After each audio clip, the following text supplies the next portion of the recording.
is Radha Reyes. I live on the island of Kauai. I will be speaking now, relating a story from the Holy Megillah, which is the story of Adam and Eve and the Garden of Eden.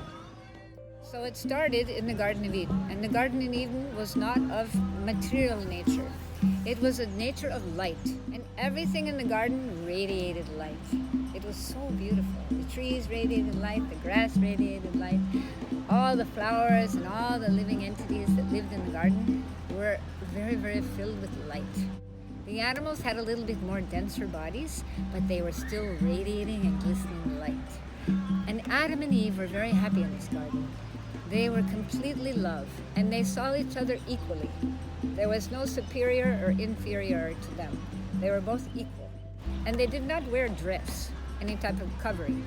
They were completely filled with love and devotion. And there was no lust, no anger, no greed. They never knew harshness. They never knew anger. They knew not greed. They shared everything. And they loved all of the things within the Garden of Eden. And in this garden, in the center, was a very beautiful tree. And so one day, Adam and Eve were standing beneath this beautiful tree, and they were looking at each other with so much love, so much affection, it would have melted the entire garden. And at that point, a dove flew to the top of the tree and began to sing, Abdel, Abdel, Abdel, which in English is Abel. In Hebrew, Abdel. So when that bird began to sing, immediately emanating out of Eve's body came Abel. Abel was so beautiful and so filled with love and affection. And at that moment, they heard this thunderous noise, very loud, thunderous voice calling them out from the garden. And they were curious because they knew not fear. They had never been afraid, and they knew not anything that could ever hurt them. So they never had fear, they were merely curious. Where did this sound come from? So they began to lay Abel down on the leaves of the bed of the tree, and they took a walk, and they started to follow this sound. And when they walked for miles and miles and miles, and they left the garden, they went down the mountain. And as they walk, suddenly in the pathway, they see these men, and they are wearing armor, metal, but they don't know what is armor. So they see strange beings, different than them. Their bodies were dense, and they're covered with metal, but they thought that was their body. So they're like, walk up and tapping.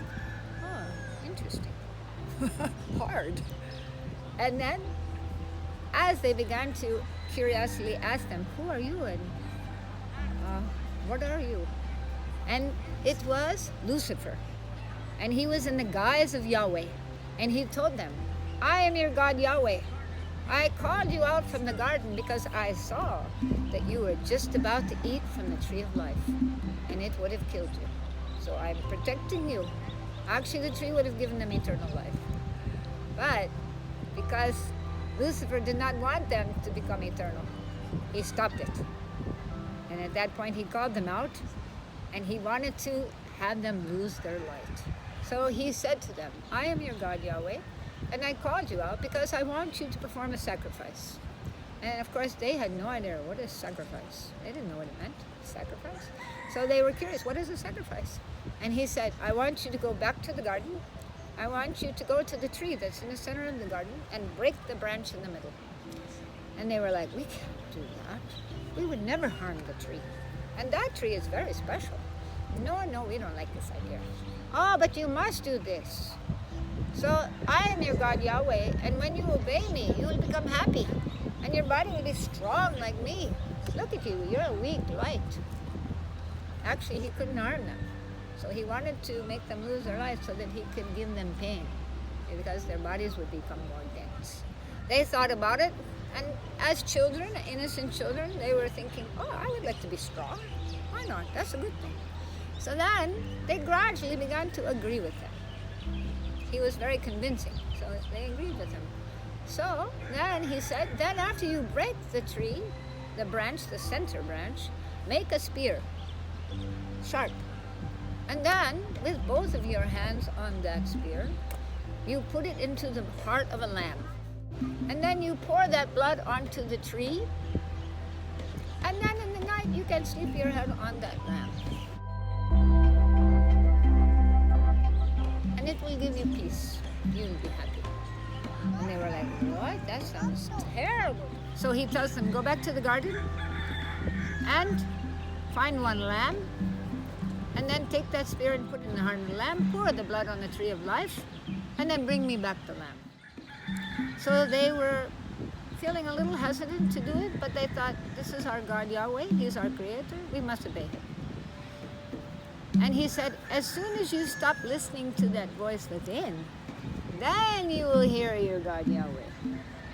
I am Yahweh, not that voice you're listening to within. You have to stop listening to that inner voice. So they were curious because they didn't know. They were children, innocent. So they started to go back, and when they entered the garden and tried to break the branch, it wouldn't break. They could not break it.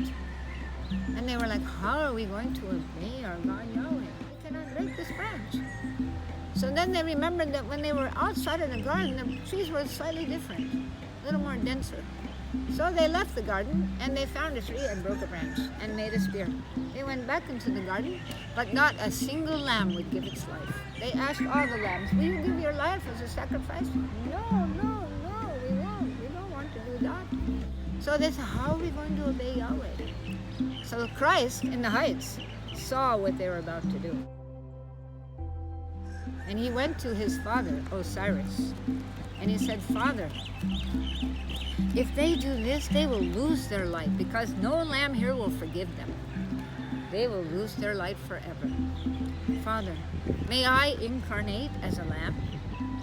I will willingly give my life, and I will forgive them. And they will be relieved of the sin of killing. Father said, no, how I can give my child? No. He said, Father, please, I beg of you. He started to cry and beg of him. He said, if I don't do this, they'll be doomed. After some discussion, finally the father said, go. I bless you, go. So Christ incarnated in the garden as a lamb. And he walked up to Adam and Eve and he said, take my life. I will willingly give it. So then Adam and Eve thought, this is a sign from Yahweh. He's willingly going to give his life. All right. Then they both took the spear in their hands and placed it into the heart of Christ. And the blood that poured out from that lamb was the blood of forgiveness. And Christ left the body of the lamb and cried to his Father, Father, forgive them, for they know not what they do. Then they took that blood and they poured that blood onto the tree of life. So that tree received the blood of forgiveness. That is the ayahuasca tree. And that blood will restore the light body to the soul, because the DNA of the animals, when it was ingested, shifted the light body to the body of flesh over time. It was a body of flesh that was given. Because as we give pain, so we must receive it. So because they gave pain to the lamb, they had to receive that back in the form of the DNA of the lamb entering into their body while they ate the lamb, shifting their body into animal body. And then gradually over time of eating the meat, the blood was shifted to animal body. And so humans had to experience the pain that they dished out to the animals. And they had to experience death. That's why a child, when it comes into this world, is covered with blood, because of the sin of killing. So then Adam and Eve, after they did that, they felt horrible. They were like, I feel so horrible. How I could do such a thing. And then they laid down to sleep, and he put his head on the lamb, and that night he had nightmares. And he dreamt he was in front of this lamb with a sitting on a throne. This is described in Revelation about the lamb sitting on the throne. And all the animals were surrounding the lamb. And they were all complaining, oh, he ate us, oh, he killed us, oh, he did this, he did that. All the animals were complaining. Christ was the Lamb of God, and he came to free the sin of killing. So in the Jewish tradition, they had this thing of killing the lamb. This is wrong. There should be no killing of this lamb. It is actually Satan who's trying to get these people to again come before them with blood on their hands to lose their life. The animals are sacred. They are in their process of evolution. And went back, and they brought the lamb to Lucifer, who was in the guise of Yahweh. And he gave that lamb to Lucifer. He was so happy because he saw, oh, they are losing their light. So this was a very, very happy thing for Lucifer, but Adam and Eve could not get back in the garden now. Their bodies were not able to go into the garden of light any longer. But Abel was still in the garden. So then Lucifer thought, if I can just let them to lose a little more light, they'll be completely dense, and then I can hit them and they will feel pain. And then I can control them. So he said to them, I want you to bring in a child. And Adam said, I already brought in a child. What? You've brought in a child? Was that child born before the killing of the lamb or after? Oh, before the killing. Oh no, another light body. Right now, because now there's another light body. So then he's, bring that child to me. He says, we cannot go back in the garden. You call him out from the garden. He can come out from the garden. So they went back and they called Abel. But Abel was nowhere to be found. They could not find him. So they went back to Lucifer. And Lucifer said, so I want you to bring in a child. And my way, not your way, but my way. So he told him, I want you to go to Eve, take her by the hair, pull her hair, force her to the ground, and descend upon her. Forcibly, without her permission. And at that time, they had no idea of this kind of style. They were love. They never even had to unite physically. Their love just made it happen. The child emanated right out of Eve's body, without intercourse. And so it was very shocking for Adam to even think of approaching his beloved Eve in this way. It was like, I could not treat Eve like that. Never. He said, but if you do this, you're bringing a strong child. You'll be powerful, man. You must do this. So somehow he becomes convinced. He rapes Eve. Eve is screaming, have you gone mad? What is come over you? Don't listen to this person. So then Cain was born. And because their bodies had become dense, when Cain pushed through the external plane, it brought great pain to the soul of Eve, because he had to push through density instead of just coming out of the light. So when he pushed through density, blood came. And Eve screamed so much pain. So he was called Cain, which rhymes with pain.